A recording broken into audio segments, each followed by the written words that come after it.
So okay, then let's start. So what we do is we run through. So there's no script per se, but it's just a general set of guardrails that I'd set in terms of the discussion per se.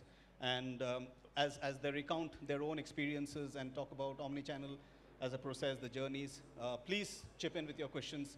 And if you have a different point of view, please feel free to do that. Right? So just raise your hand. It'll ensure that a microphone reaches you.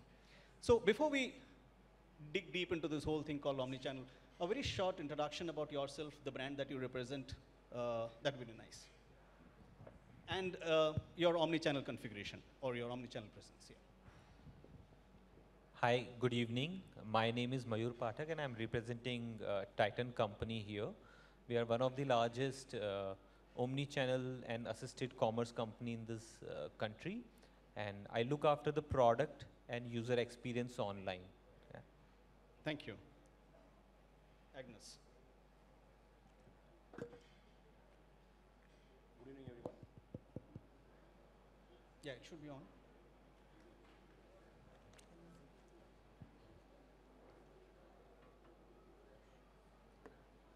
Hi, good evening, everyone. My name is Agnes Raja. I'm the founder of brand Demosa. It's a women's fashion bottom brand. We are primarily into offline. So, and of course, online is also one of the key channel for us. We've been into online for the last 6 years. Now we are working on going omni. So we have our own footprints. So far, we've been running D2C and marketplaces. Now we are now in the final stage of going omni. Okay, excellent. So physical first, then getting into digital. Yeah. Excellent. Mr. George. Good evening. My name is George. I handle alternate channels in TTK Prestige Limited. So TTK Prestige is India's leading kitchenware company, and we have a very substantial e-com business, almost 15-16% of our turnover. We have our own website, and we have around 700 physical exclusive stores. And we are in the process of integrating our stores with our website, whereby customer can pick up from the store. Omnichannel, we did a pilot, and we are in the process of, because we changed our platform, we are now shifting to the new platform. It should be live Jan to March quarter. Excellent. And how old is Prestige as a brand? TTK Group is around 100 years old, and Prestige is a 60-year-old brand. It's a legacy brand. Do we all remember that famous jingle of Prestige? Can someone say that out? Absolutely. Okay, so now he's broad-based himself saying, "Apno se karo pyar." I mean, so he's just getting a little careful out here. Thank you so much. Yes, sir. Okay, so my name is Amit, and I head the digital sales and marketing business of e-commerce, like digital business for Fossil Group in Asia Pacific. And for us, digital contributes around 52% of our business. 48% is non-digital. So, and within digital, the needs of omni-channel is such that we operate on close to 75 marketplaces in Asia Pacific and 4 D2C sites. Our business is in such shape that from the brand D2C sites, hardly 70 to 10% revenue comes from the D2C sites. More than 90% business comes from 3PP, which are marketplaces, right? So for us, it's a different need altogether. It's not only about reaching out to the customer with speed, with accuracy, optimizing the inventory. No, it's about also killing the parallel business, because on these marketplaces, especially when you talk about Rakuten, when you talk about Amazon, ZozoTown, or you talk about Tmall, JD, there are a lot of parallel sellers, right? And to kill that contribution of parallel sellers, because they're eating up our business. They are not our online partners, they are our offline partners, right? To do that stuff, we have to onboard our retail stores. We have to ensure that our retail stores inventory is also lined up on our accounts, right? That's how we build the omni-channel strategy. Not only from a customer experience standpoint, but also from a sales revenue standpoint as well. Okay, excellent. Because we've got 2 watch brands out here, Titan and Fossil. I've got some very strong views on this because I've looked at it. I looked at the category a little closely. So there are a few questions on the digital roadmap, a part of it which I will direct towards you gentlemen. But one last and final call for Prasenjit Sahi, co-founder Carnival. Okay, Mr. Prasenjit Sahi. Okay, we'll onboard him whenever he comes in. He'll have to board a really fast-running train here. So, coming to you, Mayur, watches, while though not apparel, there's a lot of touch and feel. How many of you agree that watches are about touch and feel? It's about wearing it, feeling it, seeing the crown, right? Only 1, 2, 3. So how does it play out in digital? Okay, so I'll just quickly touch upon Titan's omni-channel journey before we go to just the watches, because we have multiple categories, Sure. product categories in our portfolio. We started our omni-channel journey around 8 to 10 years ago, when omni-channel was like a emerging buzzword. Okay, most people did not understand what it is. Okay, to us this concept looked very enticing because we had very large offline presence. Okay, online customers were growing, online research was swelling, and we realized that this is a good space to be in. And we started with use cases which were very basic at that point in time, which is you reserve online and pick from store, or buy online and go to store and see the product, and assisted commerce, right? So over a period of last 8-10 years, we have made online and offline journeys extremely integrated. Now, coming to the question that you have, which is a lot of customers want to have a look and feel, right? Yes, almost in every category except the ones that are digital or repeat, okay? Customers want to have some kind of look and feel. But what happens is, over a period of time, customers, after doing research, visiting a few stores, they get idea of how this product is, okay? And that's when they go online, probably check out the product, okay? They reserve the product, go to the store, pick that product, get an understanding whether this product is fitting me or not. And once or twice customer has done that, they get little confidence, and then they are ready to completely buy online. So we are able to sell sarees online, we are able to sell eyewear online, right? These are the categories which are very difficult. But we are finding customers who are buying only online. We are finding customers who are taking the omni-channel journey. So when you say sarees, you're referring to the Taneira lane? Taneira is the brand Taneira that we line. have, yeah. Okay, okay. So you're talking of sarees, you're talking of time wear, you're talking of eyewear, all included. Jewelry, perfume. So all these categories, not every category that we're selling is easy to sell online, and hence omni-channel makes a lot of sense for us, because customers research for the product online, go to the store, figure out whether I want to buy it from this particular store, and then take it. Sure. And Mr. George, in an organization like Prestige, which is 100 years old, obviously there's a lot of inertia which comes in. I mean, both good and bad. So how did you sit down and figure out a digital roadmap? So what are the components of a digital roadmap in an organization like Prestige? So our company has been pretty progressive in its thinking, though it's a legacy brand. Yeah. We have made substantial investments in e-commerce. Sorry, can you hear him clearly? We have made substantial investments in e-commerce. So unlike other brands, we have a big D2C business. So we are sellers as a brand on Amazon and Flipkart. We also have our own website. Almost 15% of our e-com turnover comes from our own operations. We have 6 or 7 dedicated e-com warehouses. And we also do fulfillment for Amazon and Flipkart from our warehouse, which is the VendorFlex and AlphaLite model. So we have made substantial investments in digital, because e-commerce we know is the way forward. And the percentage contribution of e-commerce in our organization vis-a-vis other competitors, ours is almost 1.5 times of others, because we had the early mover advantage. We were early adopters to whatever the platforms did, we worked with them. And when did this journey start? So last 6 years, but it got accelerated in the COVID years, like for all other brands. We also saw that happen. And companies committed to make all warehouses e-commerce enabled over a period of time. We are in the process of modernizing our warehouses. So as and when it happens, every warehouse, 28 warehouses we have across the country, all will become e-com enabled, so that we can, each location will be a seller for the brand. Okay. And Agnes, coming to you, you started off with being physical, taking the physical route first. So how did you sit down and decide on a digital roadmap? When was this, and what were the components of the digital roadmap? See, when we started the brand in 2016, the same year we started our digital as well. So I come from a strong retail multi-channel environment. I also understand the importance of digital, because we started in 2016, which is when the e-commerce was booming in India. So as a route, when we started live with all the marketplace, Myntra, Ajio, and Amazon, Flipkart. Then our D2C started after 2 years. So 4 years back, we started our own website.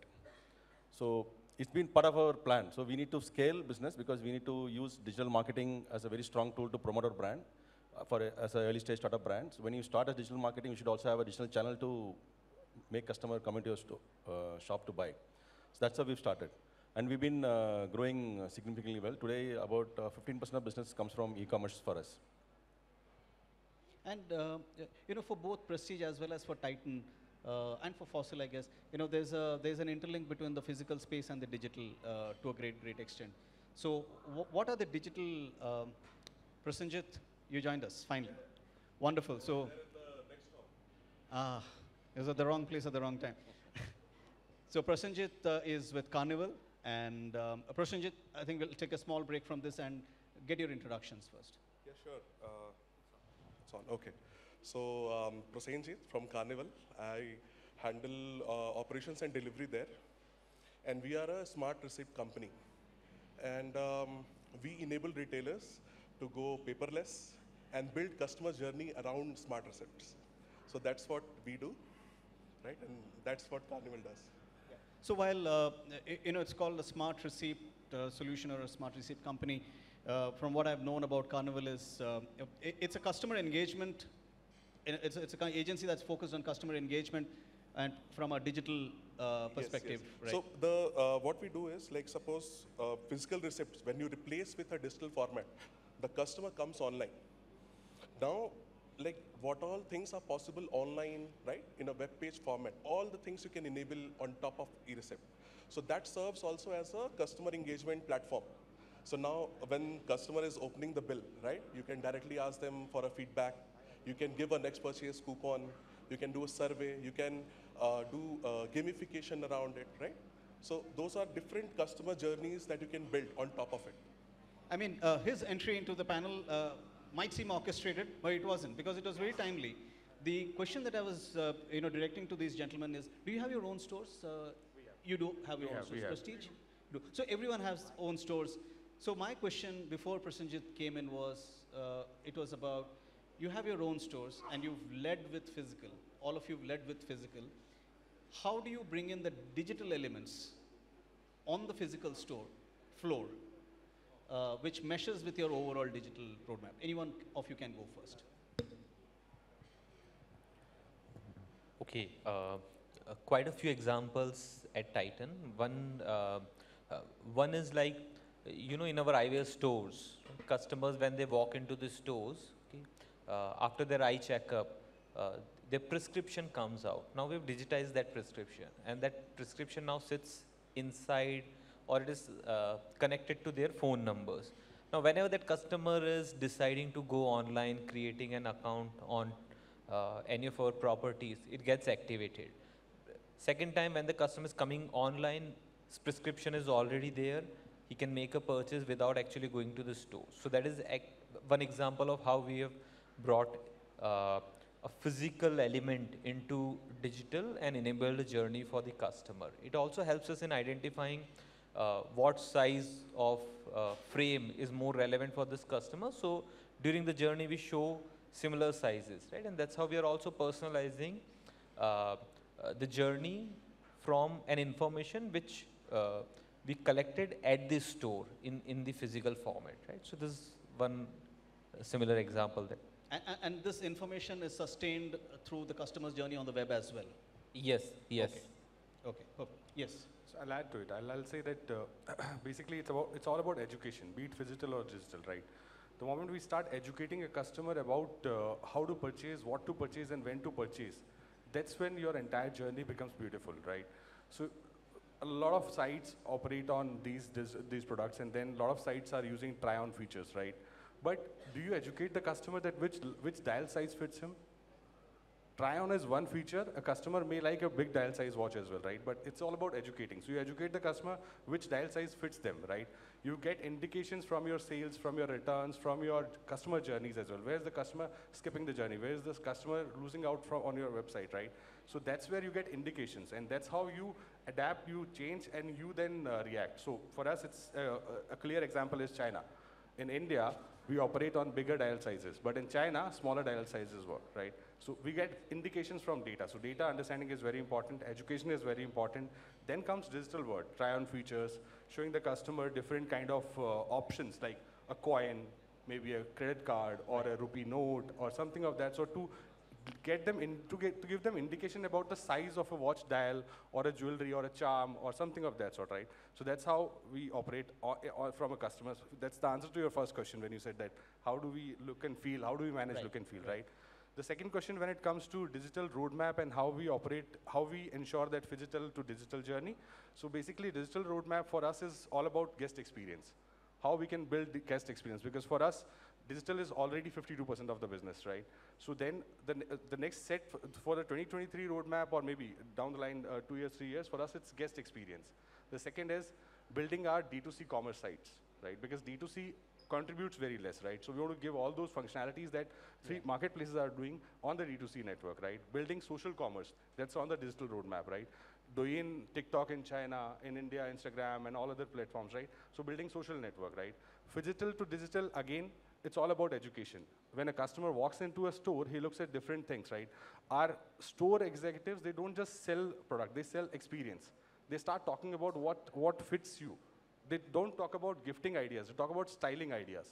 How you can style yourself with this particular watch. And that's what customer likes, and that's where he can move, and he gets seamless experience, be it physical or digital, because we follow the same strategy. On the site as well, or on 3PP as well, if you look at our A+ content on Amazon, or PDP Plus up on Rakuten, you'll find the similar story, similar styling aspect, right? So that's where the customer connect the dots between physical and digital. So that's how. Okay, excellent. So it's about how do you use a story to integrate an experience that a customer has over over both digital as well as physical. So what kind of do you get involved into a storytelling technique, or is this more of a this is the product, these are the advantages of, and hence these are the features? So we have things like buying guides, which help aid the customer to make a purchase decision.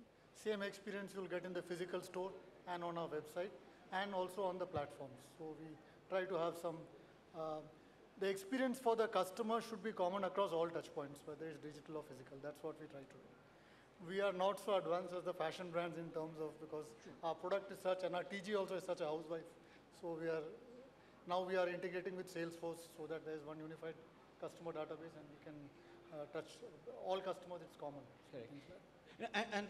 And with my experience with brands over the past many years, one thing that really stands out is what you said, Amit, in terms of storytelling. Now, storytelling is not the privileged bastion of a single brand, or a brand that is steeped in some ethos, or name your brand after the rivers in this country and then craft a story around it and try and sell it. No, it's more about how do you connect with your consumer, right? And Mayur, with the kind of products that you have in your category, which goes from watches to jewelry to saris to perfumes, it's an entire span. Do you take a customer journey approach when you're sitting down to build a digital roadmap? Yes, we do, and I think that is something that separates us from pure play online companies, because companies like Amazon or Flipkart cannot integrate these storytelling because they have pretty much standard platform, right? You just list your product, you have some content to talk about the product. But when we are building our journeys with our customers or about our customers, the journeys become extremely important. They actually take the center stage, and the commerce experience comes from these customer journeys. So one example would be, for example, when we are launching a new jewelry collection, okay, we'll not have a listing page for that jewelry collection. We'll have a story page, right?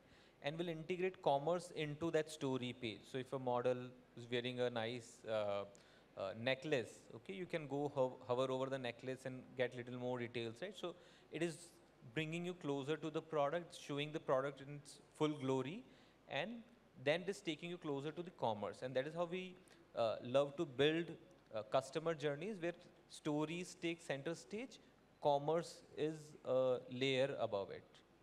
So, and at Demoza, considering the fact that you are a brand which is a young one, which is just growing up, how do you zone in on the technology that will drive your digital roadmap? Yeah, see, our business is, as I said, predominantly offline. So even offline store, we are now bringing in a lot of digital elements. One major area we work is on the QR code. So we are actually connecting with the customer pre-purchase, during the purchase, and post-purchase through QR code. We don't have, our stores are very small, 100 to 200 square foot. We cannot put big touchscreen for customer to engage. So pre-purchase, some customers just coming just to browse. So we have QR code just to engage them. Some gamification, get some coupon. Post-purchase, of course, we take feedback. How was the service? How was the product?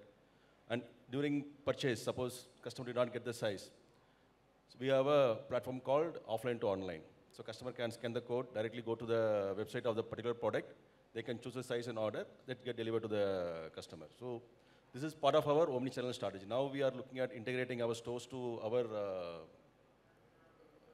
D2C website so that customer can order so that they can get within 24 hours of delivery. That's a roadmap for us in our product because ours is mostly essential category. Essential category people want it now. They cannot wait for long. So we are trying to work on how can we deliver it faster so that our customer experience is pretty good. And George, when you build up a technology roadmap at a place like TTK Prestige, would you do that internally, sitting with folks from your teams, or do you get external people involved, get a view in terms of what's happening? No, we go with external. It's a combination of both because we don't have the in-house experience. So we take the help of our external partners, and we have multiple vendors we're working with, and that's how we go forward. Okay. And coming over to you, Prashanjit, what have you seen in terms of how do brands leverage this whole concept of digital receipts? Now, digital receipts is like, okay, you don't do a paper receipt, save trees, that's good to one side. But then what exactly are the benefits of having a digital receipt? What are the opportunities or what are the possibilities that brands can explore? Okay, so this is so digital receipt is a fairly old concept if people understand where sending a PDF or sending an image or sending a copy of a receipt digitally is fine. But what we have done, we have transformed that digital receipts completely. Now what happens, like once a customer has done the shopping at suppose Carnival powered stores, so they get a link. And on that link, when they click, so this link is delivered through SMS, WhatsApp, or email, however format. Now, once they click this link, there's a web page that we bring into, right? It's a bill with all the different digital marketing space there, right? So see, we have been lucky to work with, say, Titan, Lulu Group, Aditya Birla Group, say, Apparel Group, right? And people are learning what is the smart receipt now is, and they come up with a lot of questions, and we are also encountering it for the first time. So the capabilities as such we are exploring with customers. So I'll give you a few examples. Like suppose, like in omni-channel perspective, your e-com website, right, has certain campaigns or certain offers which are running on the e-com platform. Now, if you want to integrate it, or if you want to show the same journey offline, right, you use our platform and you can directly sell those promotions, those offers, do new product recommendations, everything right after the customer journey is ending there. So all the post-sale engagement is driven by us. Now another few examples I'll give you. Like suppose there is a customer who is doing shopping online as well, offline as well, right? And there is a so all the companies, they do profiling. And they know what is the next purchase coupon or the next logical purchase of that customer is, right? So whenever he goes, right, in an offline or an online environment, you can use the smart receipt to directly pitch it, right? What is the next logic? You can show him your purchase, next logical purchase offers, or you can show him coupons, right? And you can build upon it. Sure. So you did mention Titan, you did mention Lulu Group, you didn't mention Spar. Spar also, we are doing it. So they're doing it for you? So what's been your take on it? How do you think it's kind of helped Spar as an entity, get or drive that customer engagement or the customer experience a couple of notches up? Can someone please help him with a? So Spar Kitchen, we are live, and I think they are gone almost 100% paperless there. No receipt being printed out.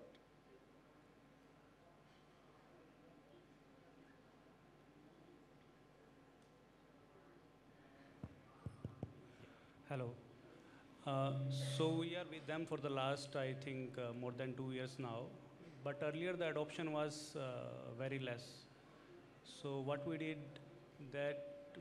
again kind of re-implementation, and in Spar we have Spar Kitchen as well. So we started with it, and now we we are paperless in terms of invoicing in kitchens. And now we are doing it for the express counters, wherein you can come and if you have less than 10 SKUs, there is a separate counter for you. So the next step we are eyeing that 100% adoption there. Wonderful. So adoption tends to become a bit of an issue, right? Because in grocery, it is a very price sensitive kind of a thing, and people love to have physical copy of it. And then there is a check which you have to do at the while customer is walking out from the store. Right. So pilferage is also one of the concern in terms of grocery. So we are seeing that how we can do that. Yeah. No, I can completely agree to the fact that a physical copy of the bill saves you from a lot of embarrassment later on once you reach home, right? When you suddenly realize that the thing that was asked for is not there. But coming to, that's actually led me to my next question in terms of technology is all fine. There's a whole lot of technology available everywhere. Technology is getting democratized. It's getting much more affordable. But I think one aspect that is a critical success factor is the workforce. So how do you work with your workforce to ensure that they adopt the digital strategies that you've kind of taken on? I think from a workforce standpoint, it's again, I'll stick to my first word, education. It's all about trainings. It's all about how you tell your employees that what's the difference between growth mindset and fixed mindset. How you tell them the difference, right? Second, how do you tell them that how to take data-driven decisions, right? How do you tell them that what are your digital ethics? The moment you start educating or coaching your teams about all these things, then you are creating a digital academy, you are creating your digital team. Then they start understanding the benefit of digital workspace, then they start understanding the digital roadmap because it is mapped with your digital strategy as well, right? I think that's where the ball is. Right. George? So for us, more than 50% of our business is from physical retail, the traditional retail. Right. So there we try to digitally enable our sales force. So there is a sales force automation so that we can track where they are. They can punch in the orders automatically, it flows into our ERP. We have a demand portal where orders flow in, so there's no physical intervention. Automatically bill will get printed at the ERP, so things like that. So digitally enabling our sales force. For legacy companies, there are mindset issues, there are old timers, but it's a journey and we are in that journey. Yeah, I mean, it's not only for, trust me, it's not only for legacy companies, it's even for digital first companies. Somehow the inertia to change is very, very high. Right? If someone is comfortable with a certain, try moving someone from an Android to an iOS, right? Or vice versa. So that challenge will always be there. Yes. Even with the, like, if I may tell you, Gen Zs and millennials, they often feel that the work that they're doing has become monotonous, right? Why can't a machine does all that work that they've been asked to do, right? That's how they think, and that's how we need to educate them. That's when we should educate them what's the growth mindset and what's the fixed mindset. And that's where it helps that, okay, fine, let's do it in a different fashion and let's start using our digital world. Sure. Now, quickly, an input from you folks in terms of what are the channels that you use for omni-channel? What are the, do you use Instagram? Do you use social? You use WhatsApp, e-com? What is it? Mayur, let's start with you. For us, primary channels for omni-channel are WhatsApp, live chat on the website, which is very important.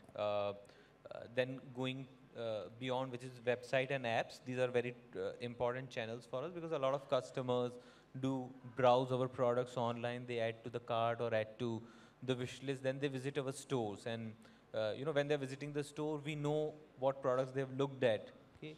And we're able to help them with those specific products or requirements, right? So anywhere where any assistance is required or on any channel where some conversation is happening, okay, that they tend to become most important. Hence, if I have to point out, it will be app, website, WhatsApp, and live chat.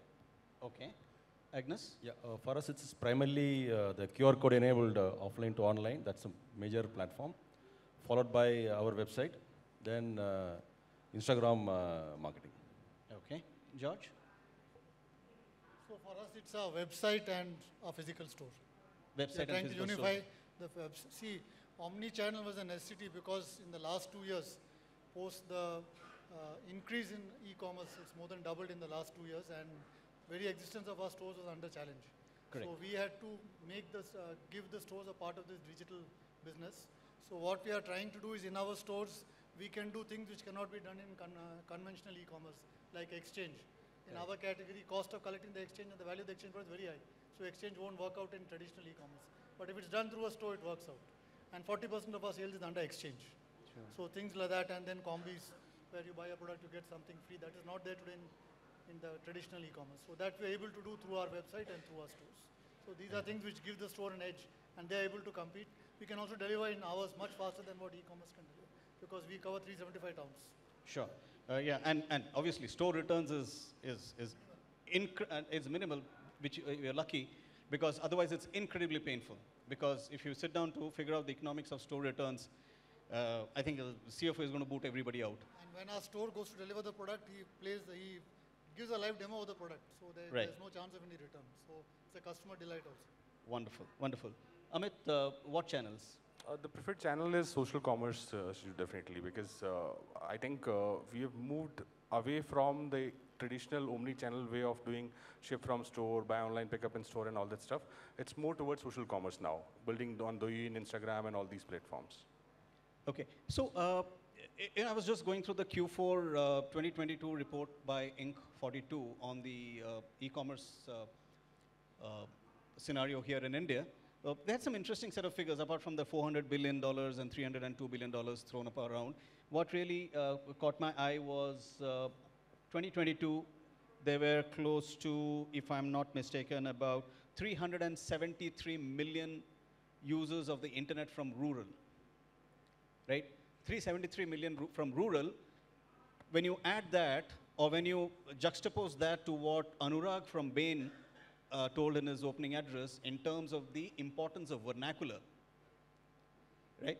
It becomes amply evident that for brands to actually succeed and actually grow at scale, you will need to hit the tier 2, tier 3, tier 4 towns, which means you need to go vernacular. Is vernacular a part of your plan? Yes, it is. We don't call it vernacular, we call it Indic languages, just to give little more respect to our own languages. But yes, it is very much part of our plan. Some of our websites or the brands which are very much targeted towards tier 2, tier 3 cities, we are already multilingual on those websites. And as we move forward, voice also will become as important as Indic languages today. Correct. No, thanks for that. I will henceforth use Indic languages. So Indic languages and voice for you, Agnes?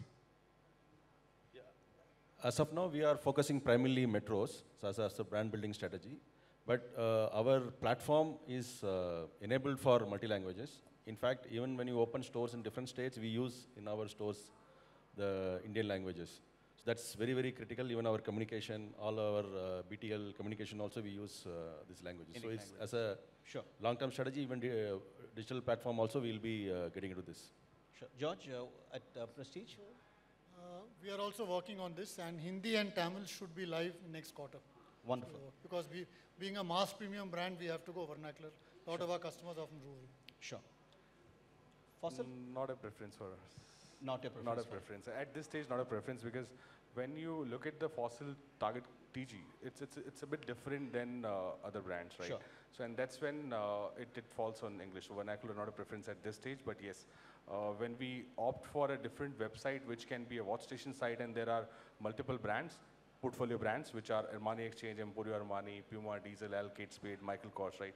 When it is a combination, it's a bouquet of umbrella of watch station for all these brands. That's where we are taking that approach of vernacular, not for the Fossil D2C site. Okay, cool. Yes, I'd just like to add one thing. Like, see, we are like, you can say, face for, like, see, e-bill. It's like after the post-purchase, the customer sees that particular bill, and it turns out to be the brand faces on it. So I will just share one thing, like in tier 2, tier 3 cities that you mentioned. So Peter England, we have enabled e-bill, and we actually get calls from few tier 2, tier 3 stores also, when they are not able to send digital invoices to their customers. And previously, we were not receiving such kind of information. But like last year or so, there has been tremendous increase in if they see that facility working, right? So they are more inclined towards the digital transformation that is happening. right? Sure. So this is what I have experienced in tier 2, tier 3 cities also. Where we serve all these stores, there also people are cognizant about all the digital transformation that we are taking in our retail world. Absolutely. The boundaries have kind of dissolved, right, in a certain sense. So I guess that's just about time that we have. I'm sure we could have spent another 2 hours, especially on voice, right? Now, my little girl is about 14 now, and I don't think she's ever typed a Google search. Right? So that's how forward those guys are. So thank you so much. Any more questions? Yes, ma'am. Can someone get a microphone to her, please? A quick introduction about yourself and then the question. Roshni here, and I'm working for Foodimentary Group. Sorry, you're working for? Foodimentary Group. So we are a FMCG brand. Right. And my concern or question is, since all the brands that we're talking about are omni-channel and have come from store to D2C, right? Because we were in stores, a lot of other people who we were providing were already selling us online, right? And now since we've opened our shops, they've started feeling bad because I am selling my product at 10 rupees, that same product they're selling at 8 rupees. If I reduce my price, they're like, why are you selling at a lower price? So how do you actually deal with that competition? Don't make them feel bad, but still have your shop open on D2C. So price parity is as old a fight as it is between Manchester United and Liverpool in a certain sense. Yes? So I think I have an answer for that, and I think the same scenario happens with us in most of the countries, right? And that's what I talked about in my initial sentence, that parallels, we need to kill parallels, and that's why we opt for omni-channel, right?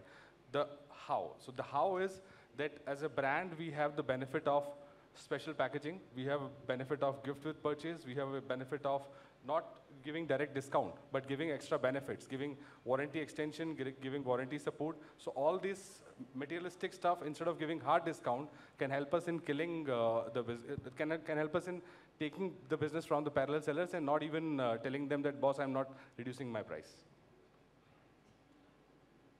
I hope I've answered your question. I'm sure there's no sure short answer to this, right? In a certain sense. I think as if you can crack this, then yeah.